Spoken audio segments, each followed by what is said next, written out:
Hi, thanks so much for clicking on my link. This has been my little short video series that I do on Mondays called Mental Health Mondays, where I just do a little video, just a little word of encouragement toward mental health and individuals that have mental illness. I love connecting with people through my radio show, which can now be heard on Blog Talk Radio, called Mental Illness Matters.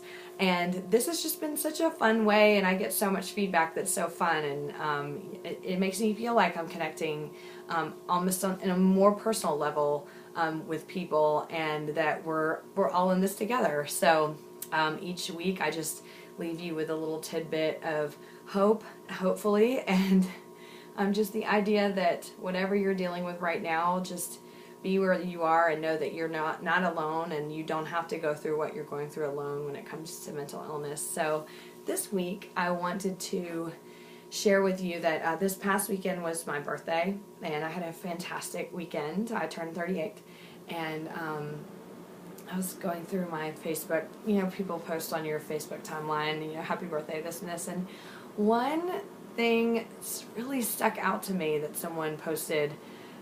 My friend Lee, that I was friends with since high school, she posted on my timeline, happy birthday and all that kind of stuff, and then, she ended it with, I hope you're taking the day to celebrate you. And I thought about that. I mean, it made me pause for a second, and I thought about that and just how special that message is.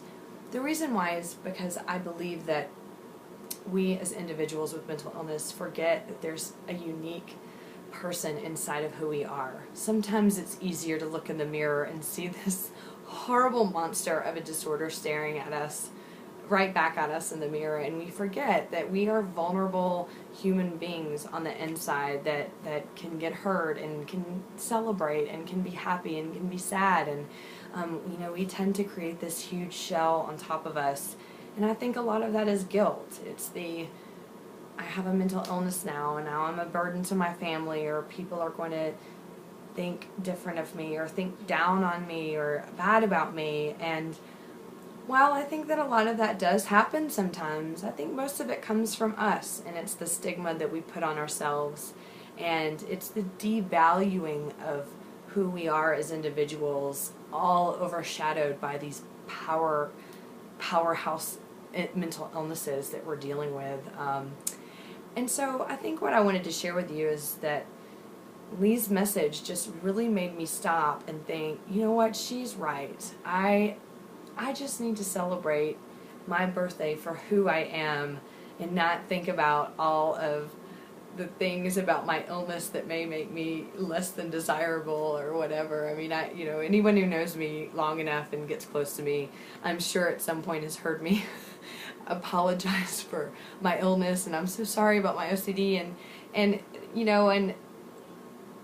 I think that that's something that we develop because we're so ashamed of it. We feel so guilty, but we can do things like surrounding ourselves with people that we don't have to apologize for who we are, and just starting to recognize that, the most important thing is that even though you have your illness, and you will have it the rest of your life, that it does not define you, and you don't define it. And those are two very important statements for you to keep in mind, even in the darkest of hours. Your illness is not your character. It's not the vulnerable human being inside of this shell. And I just hope that even if it's not your birthday, or even when it is your birthday, that you will take some time and reflect on the idea that even though you struggle, and even though you suffer, and maybe you feel different, because I know I do, you feel different than everybody else, and sometimes you wish you could just function normal like everybody else, it doesn't mean that you're any less of a human being.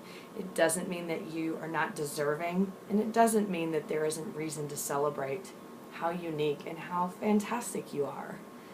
So I just wanted to leave you with that, and I hope that you'll take the time over the next few days or the next few weeks to really think about taking some time to yourself and just celebrating who you are, and thinking of all the wonderful things about you, and that doesn't necessarily have to do with your illness, but just who you are as an individual. A few things. If you are interested in tuning into my next show, I think we're going to record on Friday evening, so you can listen to that live on Blog Talk Radio, but we don't have the time nailed down, and it is going to be my next two co-hosts, Robital from Argentina and Ethan Smith from LA.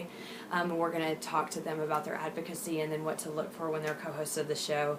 And if you want to check out my last show, I had Margaret Sisson and Tim Blue, and it was a great show, and they're great, good friends of mine, and they're going to be fantastic co-hosts.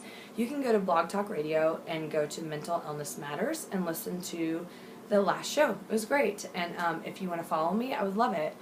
Or I haven't changed the name yet, but if you want to go to Facebook and follow me at the Stigma of Mental Illness Radio, I always put the updates too and the latest shows. So anyway, thanks for clicking on this and taking the time to listen, and wherever you are right now in your recovery and wherever you are in your mindset and dealing with your mental illness, I hope that by listening to this video that you just feel a little bit less alone, and that you're having a good day, and that you know that you're special and you're unique and you are who you are despite whatever you're dealing with mental illness. So have a wonderful day. Check out my Blog Talk Radio site called Mental Illness Matters, and I look forward to seeing you next week. Bye.